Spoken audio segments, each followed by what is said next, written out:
साथियों, आज के वीडियो में हम अब भ्रष्टाचार के बारे में बात करेंगे।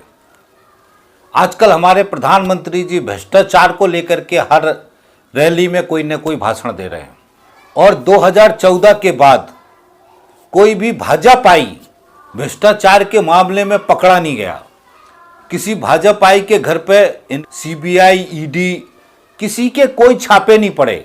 इस तरीके से देश के सामने दिखाया जा रहा है कि 2014 के बाद से भारतीय जनता पार्टी के जो नेता हैं वो बहुत ही ईमानदार है। कोई भी किसी तरीके का भ्रष्टाचार किसी ने नहीं किया है।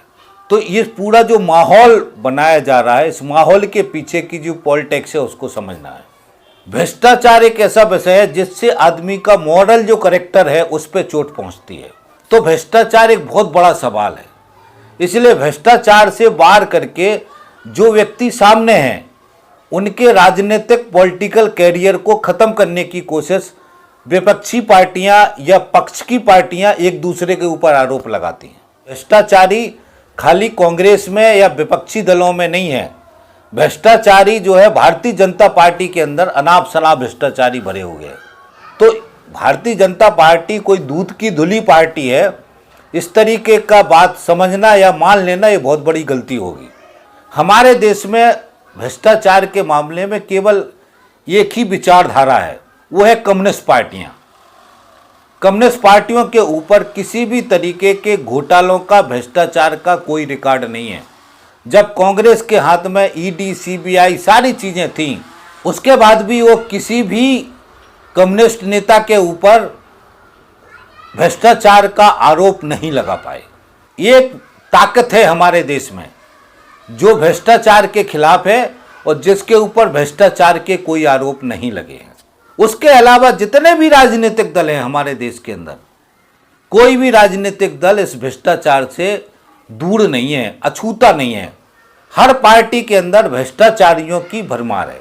कम्युनिस्ट पार्टियों को छोड़ के बाकी जो राजनीतिक पार्टियां हैं उसमें जो नेता बन के लोग आते हैं, उन नेताओं का उद्देश्य यही होता है कि हमको राजनीति में जाकर के पैसे कमाने हैं। चुनाव में यदि 1 करोड़ खर्चा करते हैं तो उनको 500 करोड़ कमाने हैं। क्योंकि राजनीति में जो नेता आते हैं और जो पैसा लगाते हैं वो एक तरीके का इन्वेस्ट करते हैं। जो पैसा इन्वेस्ट करते हैं उसके आधार पर कई गुना मुनाफा कमाने की तिकड़ में पूरे 5 साल करते हैं। तो हमारा जो सिस्टम है उसमें तो सुनिश्चित है कि भ्रष्टाचार होना ही है। तो जितने भी पूंजीवादी पार्टियां सारी भ्रष्टाचार में पूरी तरीके से लिप्त हैं। जैसे मैंने बताया, कम्युनिस्ट पार्टियों का जो कैडर होता है वो राजनीति में पैसा कमाने के लिए नहीं आते। वो राजनीति के अंदर सामाजिक परिवर्तन की लड़ाई के लिए आते हैं।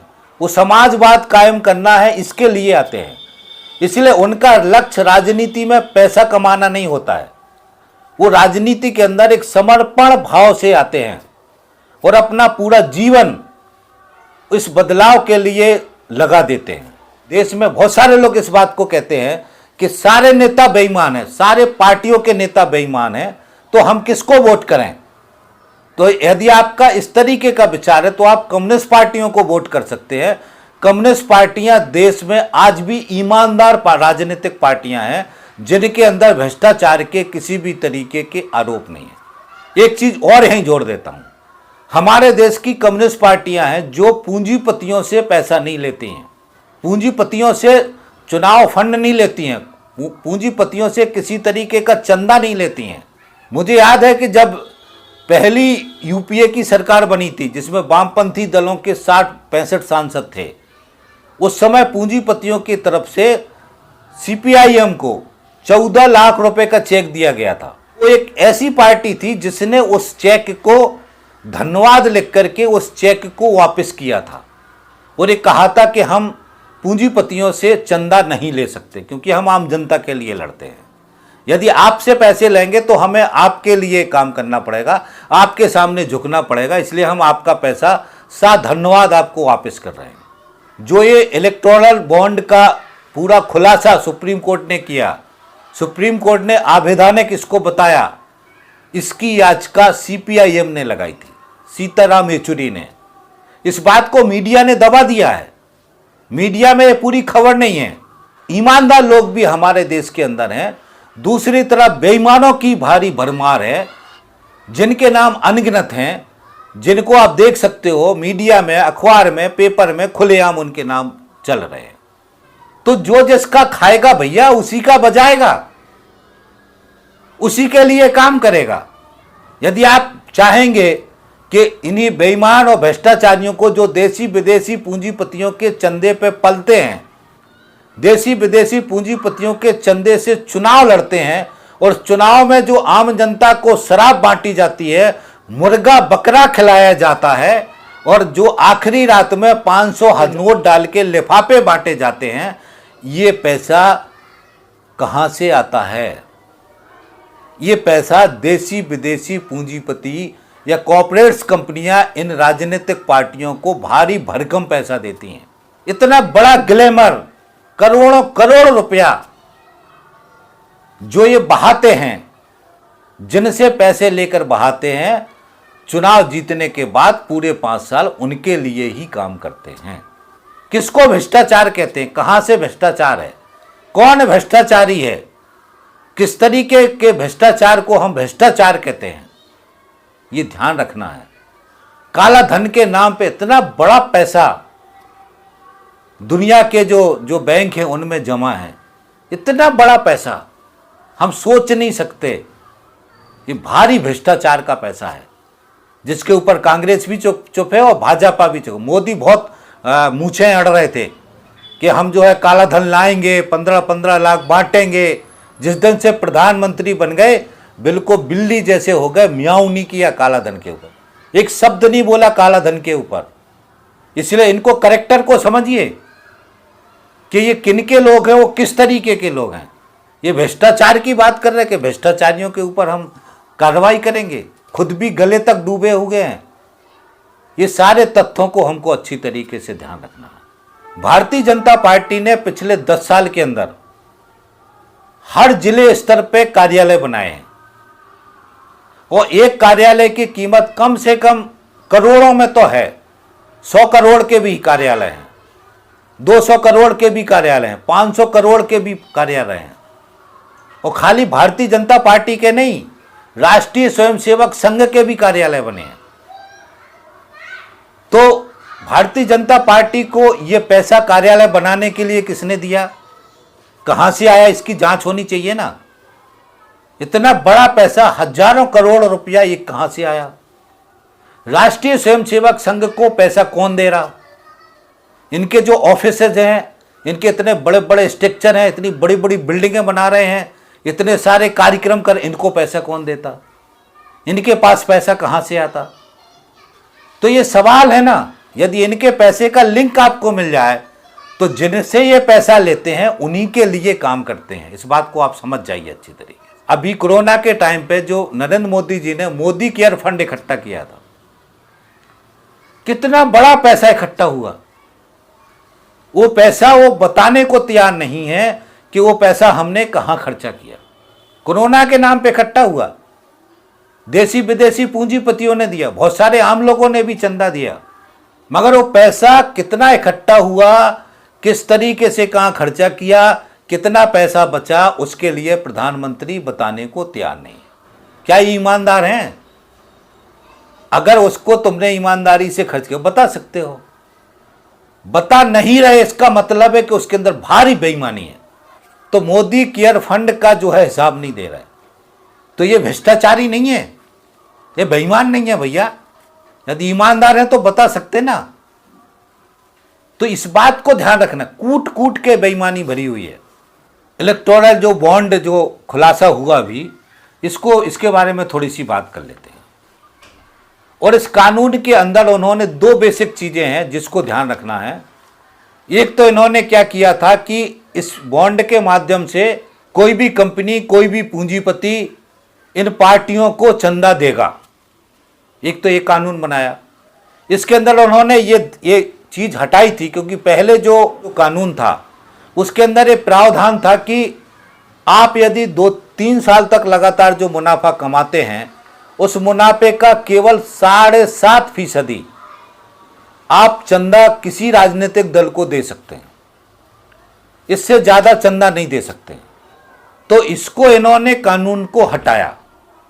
वो इसमें संशोधन करके ये किया कि इसको कोई भी कंपनी कितना भी चंदा दे सकती है।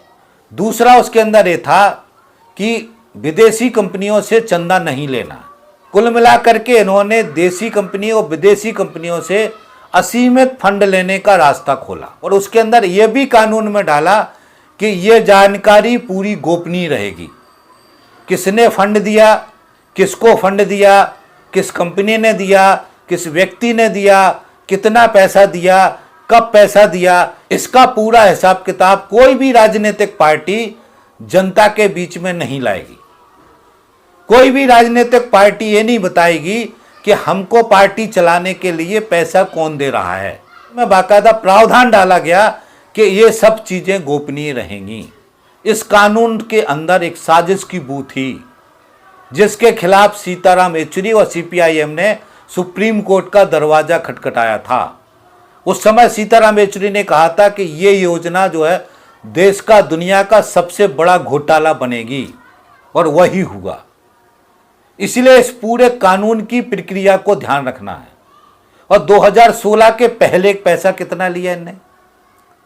2016 के पहले, 2014 के पहले जो चुनाव हुआ जिसमें माननीय प्रधानमंत्री जी अडानी अंबानी के जेट प्लेनों से घूमे और उसके पहले इन्होंने पूंजीपतियों ने कितना पैसा दिया, इनको कहां कहां से पैसा दिया, वो सारा कोई हिसाब किताब नहीं है। 2014 से 16 तक बहुत सारा पैसा दिया कंपनियों ने, पूंजीपतियों ने, और खासतौर से अडानी और अंबानी ने तो इनको प्रोजेक्ट किया था। इसलिए अडानी और अंबानी की जो संपत्ति है इतनी ज्यादा बड़ी, जिसके आंकड़े मैं आपको बताऊंगा। अडानी खाली 2014 के पहले 200 से नीचे नंबर था उसका दुनिया के पूंजीपतियों के सूची में। 2019, 20, 21 में वो टॉप 3 में आ गया। इतना बड़ा संपत्ति, बड़ा उसका आंकड़े में आपको बताऊंगा। तो ये देश का लूट करके जो पैसा बनाने का खेल था, पूंजीपतियों ने प्रोजेक्ट किया और उन पूंजीपतियों को नरेंद्र मोदी ने बेतहासा पैसा कमाया, बेतहासा। आप सोच नहीं सकते कितना बड़ा भ्रष्टाचार है, कितना बड़ा घोटाला ये हुआ है। देश की कितनी बड़ी संपत्ति को इन देशी विदेशी पूंजीपतियों को भारतीय जनता पार्टी और नरेंद्र मोदी ने कौड़ियों के भाव लुटाया, कौड़ियों के भाव। तो ये सारे भ्रष्टाचार के अंदर के तथ्य हैं जिनको हमको ध्यान रखना है। निजीकरण के नाम पर इस नरेंद्र मोदी की सरकार ने इतनी सारी राष्ट्रीय संपत्तियां हैं, कंपनियां हैं, उनको कौड़ियों के भाव देशी विदेशी पूंजीपतियों के हवाले किया गया। बीएसएनएल सबसे बड़ा उदाहरण। बीएसएनएल जैसी कंपनी को बर्बाद कर दिया, पूरे तरीके से बर्बाद कर दिया।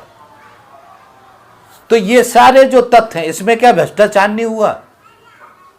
जो इतनी बड़ी बड़ी कंपनियां थी जिनको इन्होंने प्लानिंग करके पहले घाटे में किया, बर्बाद किया, मिसमैनेजमेंट किया, उसके बाद से उसका निजीकरण किया, अपने दोस्तों को उसको बेचा कौड़ियों के भाव।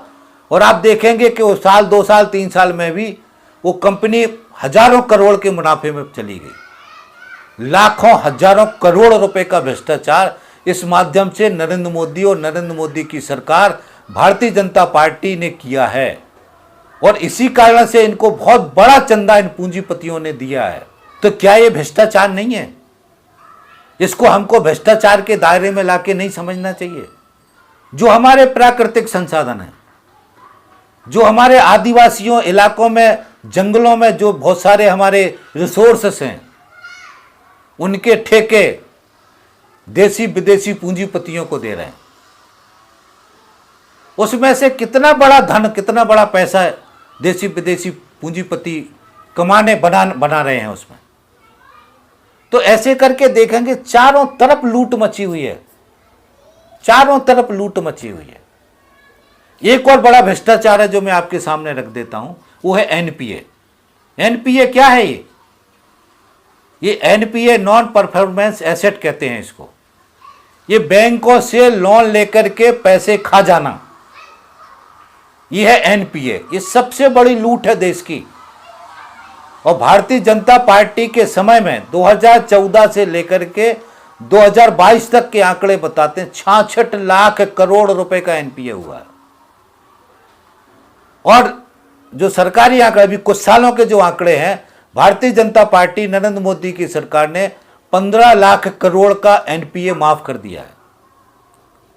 10 लाख करोड़ का एनपीए बैंकों के मुनाफे से एडजस्ट करवाया इन्हें, और जितना भी पूंजीपतियों का एनपीए हुआ है वो सारा एनपीए नरेंद्र मोदी की सरकार ने सरकारी खजाने से भर रहे हैं। तो ये घोटाला नहीं है, और सरकार उनकी सूची बताने के लिए तैयार नहीं है, सरकार पैसे वसूलने के लिए तैयार नहीं है।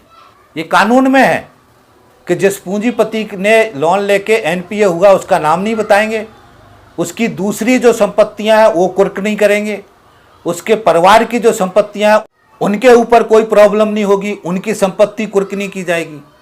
खुद उसी व्यक्ति का अगर 20 कंपनियां हैं तो उसकी बाकी की कंपनियों में किसी भी तरीके का कोई हस्तक्षेप नहीं किया जाएगा। अब ये क्या है भाई, ये तो भ्रष्टाचार का बाप है। तो ये लूट मची हुई है साथियों, लाखों हजारों करोड़ का भ्रष्टाचार है। ये भ्रष्टाचार मीडिया बता नहीं रहा है, कोई भी तथ्य सामने आ नहीं रहे हैं। मीडिया पूरी तरीके से इन देसी विदेशी पूंजीपतियों का है, इसलिए मीडिया क्या इनका खबर बताएगा? ये जिनका मीडिया है उनके खिलाफ कोई खबर दिखा पाएगा वो? इसलिए भ्रष्टाचार की, ये एनपीए की, ये लूट की जो बाकी रिपोर्टें हैं मीडिया में कभी नहीं आती, ना ही मीडिया में कभी आएंगी। साथियों आगे एक लूट के बारे में और बता रहा हूं मैं। सबसे बड़ी लूट, सबसे बड़ा घोटाला वो है श्रम कानूनों को बदल करके श्रमिकों का वेतन कम करके, श्रमिकों के वेतन की भारी लूट करके लाखों हजारों करोड़ रुपया आम जनता से लूट करके पूंजीपतियों के खजाने में डाले। ये लूट कैसे हुई? आपको याद है 2014 के बाद से नरेंद्र मोदी ने पहला जो लाल किले से भाषण दिया था उसमें सबसे पहले कहा था कि मैं 44 श्रम कानूनों को खत्म करके 4 संहिताएं बनाऊंगा।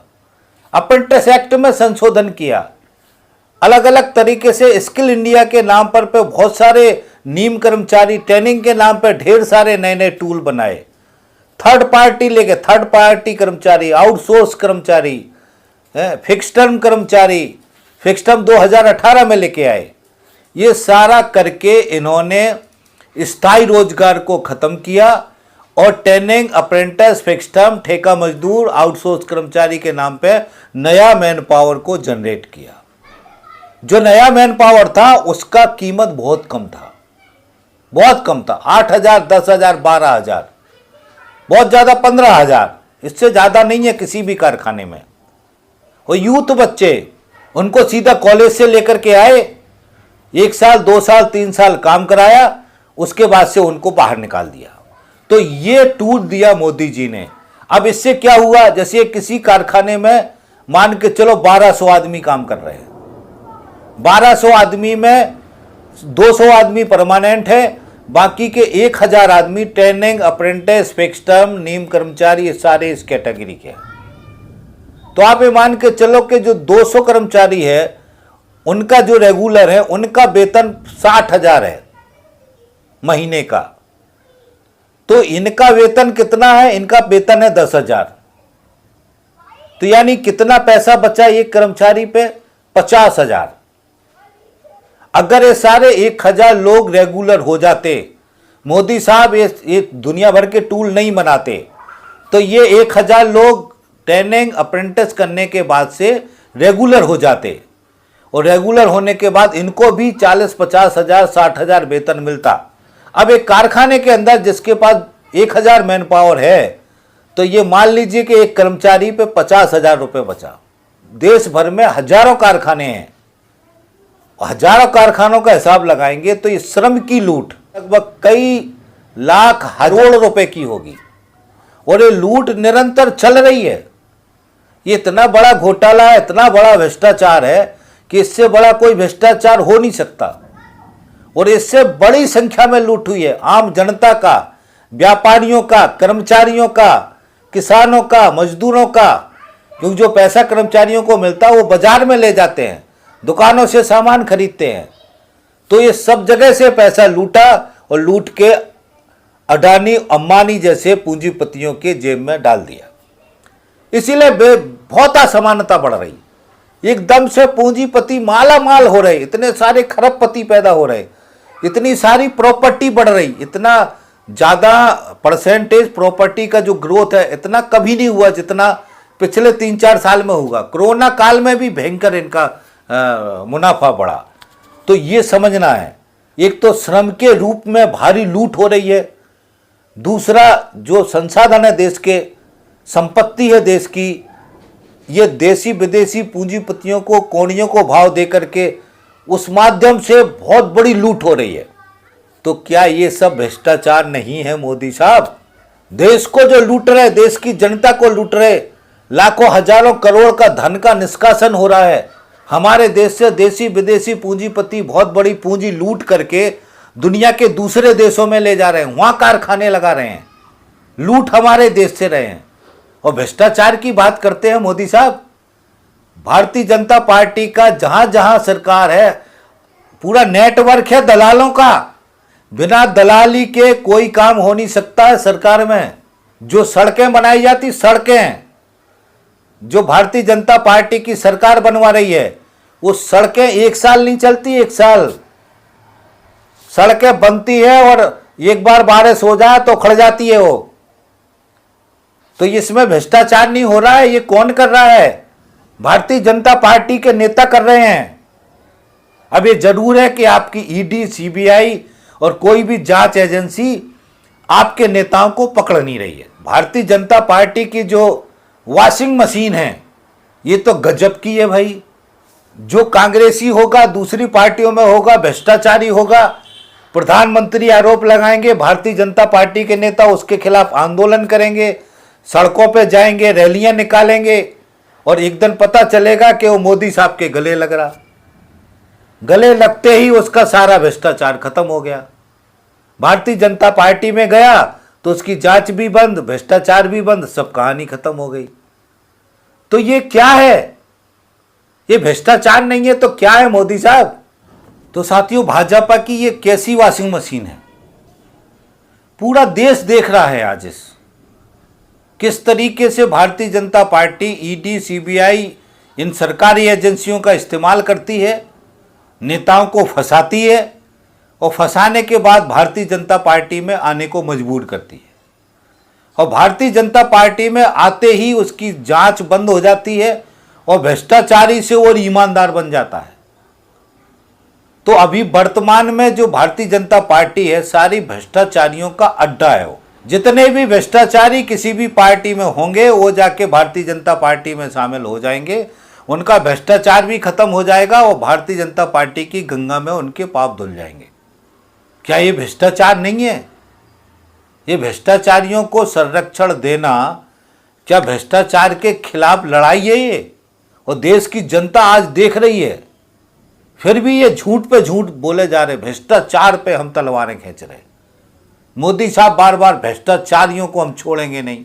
अरे भ्रष्टाचारियों को आप पाल रहे हो, भ्रष्टाचारियों को शरण दे रहे हो, भ्रष्टाचारियों का इस्तेमाल कर रहे हो। आपने भ्रष्टाचार के नाम पे आपकी नैतिकता खत्म हो गई है। सिर्फ आप देश की जनता को बेवकूफ़ बनाना चाहते हो और देश की जनता भ्रष्टाचार के नाम पे बेवकूफ़ नहीं बनने वाली है। और देश की जनता इस बात को जानती है कि असल भ्रष्टाचारी कौन है। ये जो गए हैं भारतीय जनता पार्टी में, वो अजीत पवार जो है उसका महाराष्ट्र वाला, उसके बारे में तो प्रधानमंत्री आम सभा में भाषण दिए और ये बोले कि अजीत पवार जो है चक्की फीस पीसेंग। और थोड़े समय बाद जैसी अजीत पवार उनके चुंगल में फंसा, उसके बाद से अजीत पवार को उन्होंने गले लगा लिया। वाह मोदी साहब वाह, क्या भ्रष्टाचार के खिलाफ लड़ाई है आपकी, क्या कमिटमेंट है भ्रष्टाचार के खिलाफ। शुभेंदु अधिकारी टीएमसी का नेता, बड़ा भारी नेता, 2019 में फंसाया, 2020 में भारतीय जनता पार्टी में गया, भारतीय जनता पार्टी का भारी नेता बन गया। उसके पहले वो बहुत बड़ा बेईमान था, घोटालेबाज था। भारतीय जनता पार्टी में जाते ही वो सफेद पोश बन गया, भारतीय जनता पार्टी का भारी ईमानदार नेता बन के बंगाल का भारी नेता बन गया। हेमंत बिस्वा शर्मा ये भी 2014 में चिट फंड घोटाले में फंसता है और 2015 में भाजपा में शामिल हो जाता है।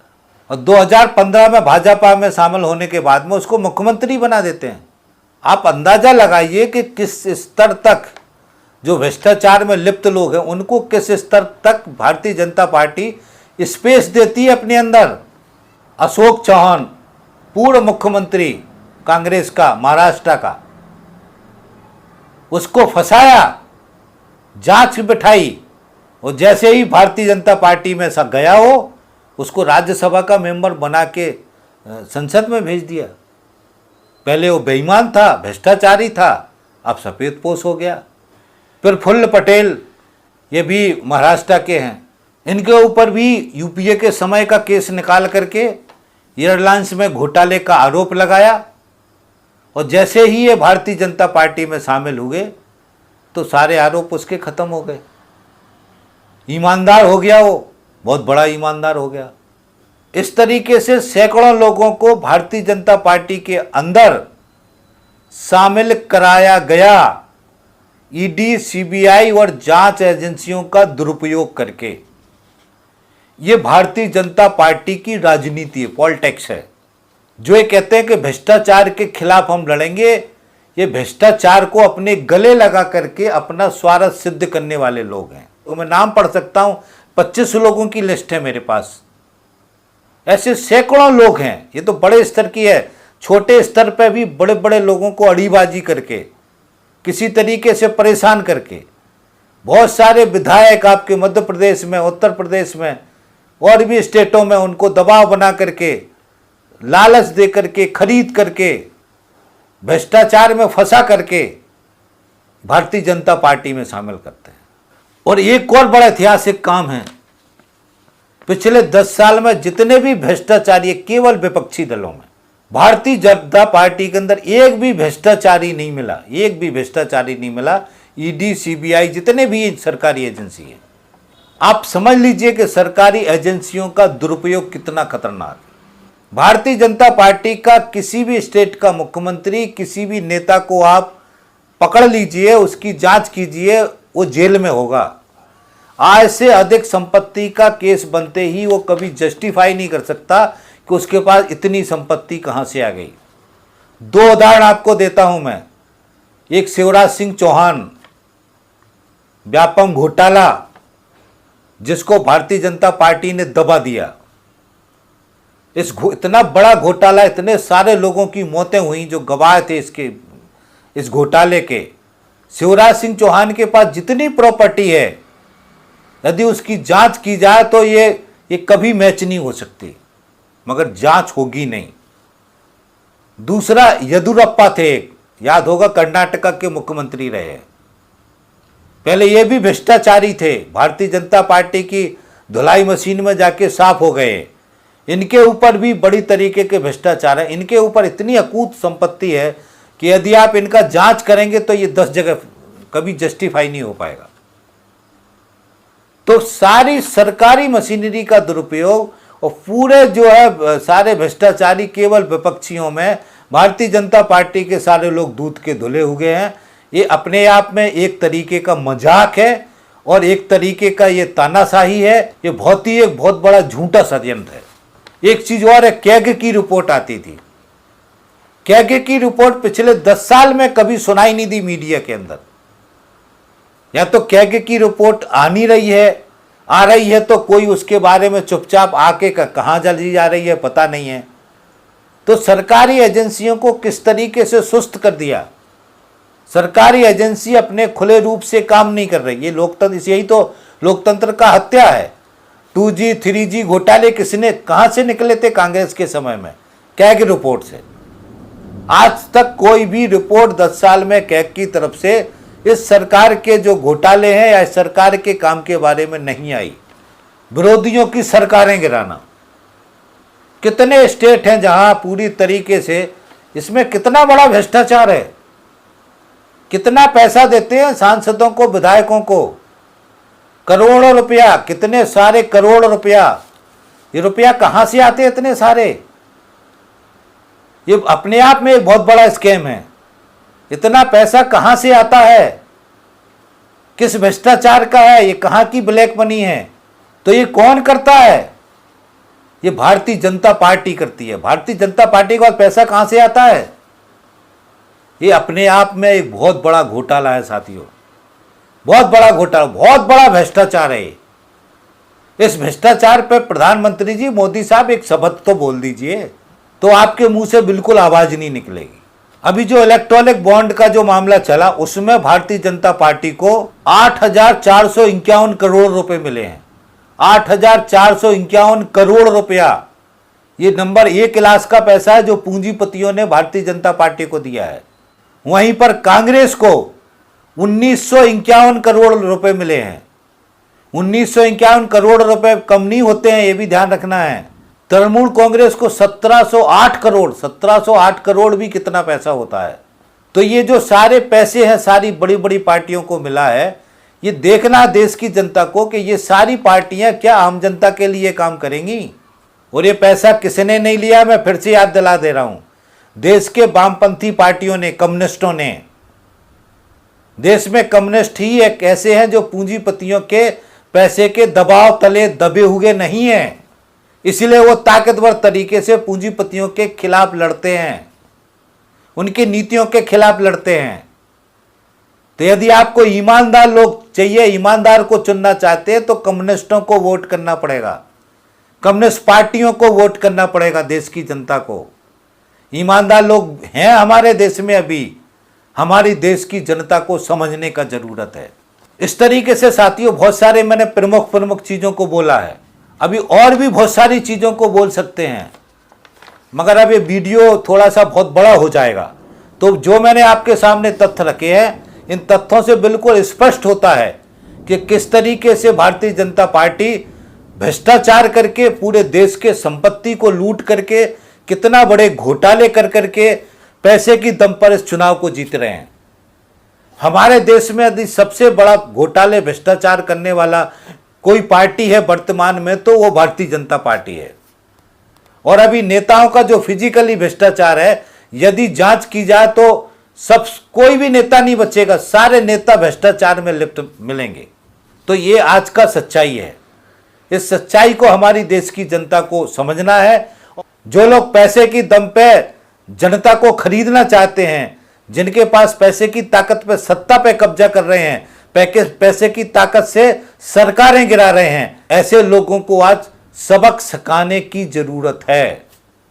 आज देश की जनता वोट की ताकत से सबक सिखा सकती है। यदि भ्रष्टाचार पे वार करना है तो वोट की चोट करनी पड़ेगी। आपको किसको वोट डालना है आप जानो, आप क्या करना चाहते हैं आप जानो। मगर ये सारी परिस्थिति मैंने आपके सामने रखी है और मुझे पूरी उम्मीद है कि आप लोग इस पूरी चर्चा के बाद, आपको इन घोटालों का, भ्रष्टाचारों का जानकारी होने के बाद आपको समझ आएगा कि देश के अंदर क्या हो रहा है। तो आप अपनी बात में यहीं खत्म करता हूं। काफी डेटा मैंने आपको दे दिया है भ्रष्टाचार के मामले में, और आपसे अपील करता हूं कि जितने हमारे सीरीज के वीडियो हैं सारे सुने एक एक करके। हमने बहुत ही वैचारिक तरीके से सारी चीज़ों को समझाया है, आपको बहुत सारी बेसिक जानकारी मिलेगी। हमारे चैनल को सब्सक्राइब कर लें। और हमने 6 किताबें लिखी हैं, उन किताबों को पढ़ें। पहली किताब का नाम है राजनीति, दूसरी किताब का नाम है राज करने की नीति, तीसरी किताब का नाम है विचारधाराएं, चौथी किताब का नाम है संगठन आत्मालोचनात्मक सिद्धांत, पांचवी किताब का नाम है वैचारिक एकता का आधार, छठवीं किताब का नाम है बहुजन और वामपंथ, सातवीं और आठवीं किताबें अभी प्रिंट होने वाली हैं, उनका नाम है ट्रेड यूनियन आंदोलन, इतिहास और चुनौतियां, कृषि और किसान, इतिहास और चुनौतियां, क्रांतिकारी आंदोलन पर भी एक किताब हमारी आने वाली है। जब तक हमारा जीवन है हम लिखना बंद नहीं करेंगे, किताबें भी लिखेंगे, वीडियो भी बनाएंगे, ताकि हम आम जनता को जागरूक कर सकें। आप सभी साथी सहयोग कीजिए, और आप सहयोग करेंगे इसी आशा उम्मीद के साथ मैं अपनी बात खत्म करता हूं। थैंक यू साथी, धन्यवाद, थैंक्स। मिलते हैं अगले वीडियो में, थैंक्स।